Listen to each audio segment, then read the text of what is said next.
নমস্কার, আমার ইচ্ছেগুলোতে স্বাগত জানাই। এখন আমি পড়ে শোনাচ্ছি কথাসাহিত্যিক শরৎচন্দ্র চট্টোপাধ্যায়ের লেখা উপন্যাস দেবদাসের পরবর্তী অংশ।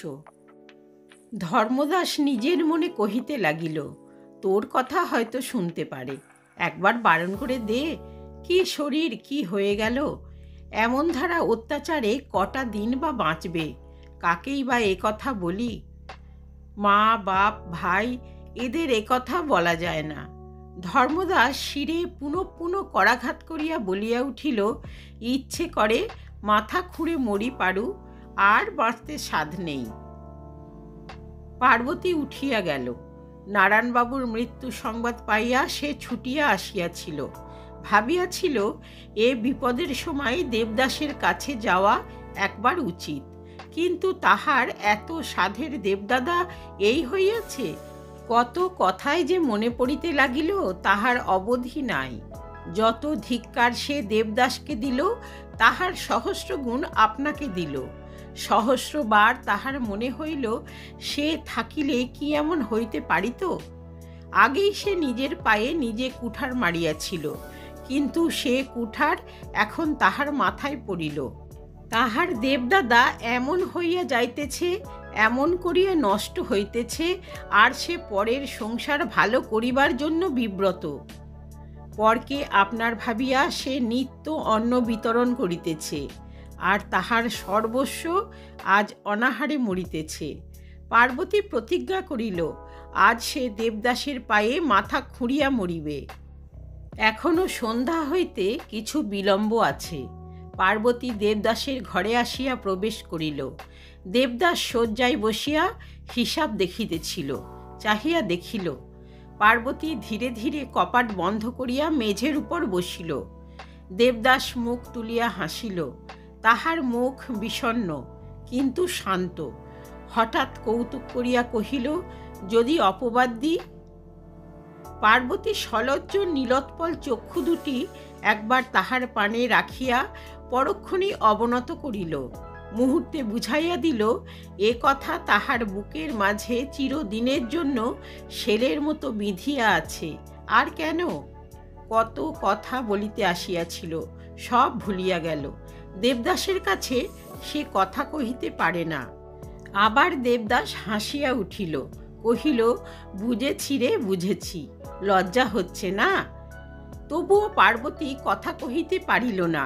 দেবদাস কহিতে লাগিল, তাতে আর লজ্জা কি? দুজনে মিলেমিশে একটা ছেলে মানুষই করে ফেলে, এই দেখ দেখি মাঝ থেকে কি গোলমাল হয়ে গেল। রাগ করে তুই যা ইচ্ছে তাই বললি, আমিও কপালের উপর ওই দাগ দিয়ে দিলাম। কেমন হয়েছে? দেবদাসের কথার ভিতর শ্লেষ বা বিদ্রূপের লেশমাত্র ছিল না। প্রসন্ন হাসি হাসি মুখে অতীতের দুঃখের কাহিনী। পার্বতীর কিন্তু বুক ফাটিয়া যাইতে লাগিল। মুখে কাপড় দিয়া নিঃশ্বাস রুদ্ধ করিয়া মনে মনে বলিল, দেবদাদা, ওই দাগই আমার সান্ত্বনা, ওই আমার সম্বল। তুমি আমাকে ভালোবাসিতে, তাই দয়া করে আমাদের বাল্য ইতিহাস ললাটে লিখে দিয়েছ। ও আমার লজ্জা নয়, কলঙ্ক নয়, আমার গৌরবের সামগ্রী। পারু? মুখ হইতে অঞ্চল না খুলিয়া পার্বতী কহিল, কি? তোর উপর আমার বড় রাগ হয়। এইবার দেবদাসের কণ্ঠস্বর বিকৃত হইতে লাগিল। বাবা নাই, আজ আমার কি দুঃখের দিন, কিন্তু তুই থাকলে কি ভাবনা ছিল? বড় বউকে জানিস তো, দাদার স্বভাবও কিছু তোর কাছে লুকানো নেই। বল দেখি, মাকে নিয়ে এ সময়ে কি করি? আর আমারই বা যে কী হবে কিছুই বুঝে পায় না। তুই থাকলে নিশ্চিন্ত হয়ে তোর হাতে ফেলে দিয়ে। ও কিরে পারু? পার্বতী ফুপাইয়া কাঁদিয়া উঠিল। দেবদাস কহিল, কাঁদছিস বুঝি? তবে আর বলা হলো না। পার্বতী চোখ মুছিতে মুছিতে বলিল, বলো। দেবদাস মুহূর্তে কণ্ঠস্বর পরিষ্কার করিয়া লইয়া কহিল, পারু, তুই নাকি খুব পাকা গিন্নি হয়েছিস রে। ভিতরে ভিতরে পার্বতী চাপিয়া অধর দংশন করিল। মনে মনে বলিল, ছাই গৃহিণী, শিমুল ফুল দেবসেবায় লাগে কি? দেবদাস হাসিয়া উঠিল। হাসিয়া কহিল, বড় হাসি পায়, ছিলি তুই এতটুকু, কত বড় হলি, বড় বাড়ি, বড় জমিদারি, বড় বড় ছেলে মেয়ে, আর চৌধুরী মশাই সবাই বড়। কি রে পারু? চৌধুরী মশাই পার্বতীর বড় আমোদের জিনিস। তাকে মনে হইলেই তাহার হাসি পাইত, এত কষ্টেও তাই তার হাসি আসিল। দেবদাস কৃত্রিম গাম্ভীর্যের সহিত কহিল, একটা উপকার করতে পারিস? পার্বতী মুখ তুলিয়া কহিল, কি? তোদের দেশে ভালো মেয়ে পাওয়া যায়? পার্বতী ঢোক গিলিয়া কাশিয়া বলিল, ভালো মেয়ে কি করবে? পেলে বিয়ে করি, একবার সংসারী হতে স্বাদ হয়। পার্বতী ভালো মানুষটির মতো কহিল, খুব সুন্দরী তো? হ্যাঁ, তোর মতো। আর খুব ভালো মানুষ? না, খুব ভালো মানুষে কাজ নেই, বরং একটু দুষ্টু, তোর মতো আমার সঙ্গে যে ঝগড়া করতে পারবে।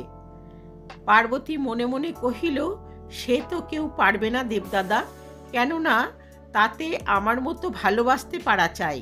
মুখে কহিল, পোড়ার মুখ আমার, আমার মতো কত হাজার হাজার তোমার পায়ে আসতে পেলে ধন্য হয়। দেবদাস কৌতুক করিয়া হাসিয়া বলিল, একটি আপাতত দিতে পারিস দিদি? দেবদাদা সত্যি বিয়ে করবে? এই যে বললাম। শুধু এইটি সে খুলিয়া বলিল না যে তাকে ভিন্ন এ জীবনে অন্য স্ত্রীলোকে তার প্রবৃত্তি হইবে না। দেবদাদা একটি কথা বলবো? কি? পার্বতী আপনাকে একটু সামলাইয়া লইয়া কহিল, তুমি মদ খেতে শিখলে কেন? দেবদাস হাসিয়া উঠিল, কহিল, খেতে কি কোনো জিনিস শিখতে হয়? তা নয়, অভ্যাস করলে কেন? কে বলেছে, ধর্মদাস? যেই বলুক, কথাটা কি সত্যি? দেবদাস প্রতারণা করিল না, কহিল, কতকটা বটে।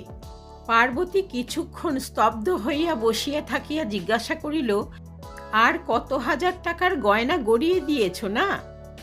দেবদাস হাসিয়া কহিল, দিইনি, গড়িয়ে রেখেছি, তুই নিবি? পার্বতী হাত পাতিয়া বলিল, দাও, এই দেখো, আমার একটিও গয়না নেই। চৌধুরী মশাই তোকে দেননি? দিয়েছিলেন, আমার সমস্ত তার বড় মেয়েকে দিয়ে দিয়েছি। তোর বুঝি দরকার নেই? পার্বতী মাথা নাড়িয়া মুখ নিচু করিল। এইবার সত্যই দেবদাসের চোখে জল আসিতেছিল। দেবদাস অন্তরে বুঝিতে পারিয়াছিল, কম দুঃখে আর স্ত্রীলোকে নিজের গহনা খুলিয়া বিলাইয়া দেয় না। কিন্তু চোখের জল চাপিয়া ধীরে ধীরে বলিল, মিছে কথা পারু, কোনো স্ত্রীলোককেই আমি ভালোবাসিনি, কাউকেই গয়না দিইনি। পার্বতী দীর্ঘ নিঃশ্বাস ফেলিয়া মনে মনে কহিল, তাই আমি বিশ্বাস করি। অনেকক্ষণ দুইজনেই চুপ করিয়া রহিল। তাহার পর পার্বতী কহিল, কিন্তু প্রতিজ্ঞা করো আর মদ খাবে না? তা পারিনে। তুমি কি প্রতিজ্ঞা করিতে পারো আমাকে আর একটি বারও মনে করবে না? পার্বতী কথা কহিল না। এই সময়ে বাহিরে সন্ধ্যার শঙ্খধ্বনি হইল। দেবদাস চকিত হইয়া জানলার বাহিরে চাহিয়া কহিল, সন্ধ্যা হলো, এখন বাড়ি যা পারু। আমি যাব না, তুমি প্রতিজ্ঞা করো। আমি পারি নে। কেন পারো না? সবাই কি সব কাজ করতে পারে? ইচ্ছা করলে নিশ্চয়ই পারে। তুমি আজ রাত্রে আমার সঙ্গে পালিয়ে যেতে পারো? পার্বতীর সহসা যেন হৃৎস্পন্দন রুদ্ধ হইয়া গেল। অজ্ঞাতসারে অস্ফুটে মুখ দিয়া বাহির হইয়া গেল, তা কি হয়? দেবদাস শয্যার উপর একটু সরিয়া বসিয়া কহিল, পার্বতী, দোর খুলে দাও। পার্বতী সরিয়া আসিয়া দ্বারে পিঠ দিয়া ভালো করিয়া বসিয়া বলিল, প্রতিজ্ঞা করো। দেবদাস উঠিয়া দাঁড়াইয়া ধীরভাবে কহিতে লাগিল, পারু, জোর করিয়ে প্রতিজ্ঞা করানোটা কি ভালো না? তাতে বিশেষ লাভ আছে। আজকের প্রতিজ্ঞা কাল হয়তো থাকবে না। কেন আমাকে আর মিথ্যাবাদী করবি? আবার বহুক্ষণ নিঃশব্দে অতিবাহিত হইল। এমনি সময়ে কোথায় কোন ঘরে ঘড়িতে টং টং করিয়া 9টা বাজিয়া গেল। দেবদাস ব্যস্ত হইয়া পড়িল, কহিল, ওরে পারু, দোর খুলে দে। পার্বতী কথা কহে না। ও পারু, আমি কিছুতেই যাব না বলিয়া পার্বতী অকস্মাৎ রুদ্ধ আবেগে সেইখানেই লুটাইয়া পড়িল। বহুক্ষণ ধরিয়া বড় কান্না কাঁদিতে লাগিল। ঘরের ভিতর এখন গাঢ় অন্ধকার, কিছুই দেখা যায় না। দেবদাস শুধু অনুমান করিয়া বুঝিল পার্বতী মাটিতে পড়িয়া কাঁদিতেছে। ধীরে ধীরে ডাকিল, পারু। পার্বতী কাঁদিয়া উত্তর দিল, দেবদা, আমার যে বড় কষ্ট। দেবদাস কাছে সরিয়া আসিল, তাহার চক্ষেও জল, কিন্তু স্বর বিকৃত হইতে পায় নাই। কহিল, তা কি আর জানি নে রে দেবদা, আমি যে মরে যাচ্ছি, কখনো তোমার সেবা করতে পেলাম না, আমার যে আজন্মের সাধ। অন্ধকারে চোখ মুছিয়া দেবদাস কহিল, তারও তো সময় আছে।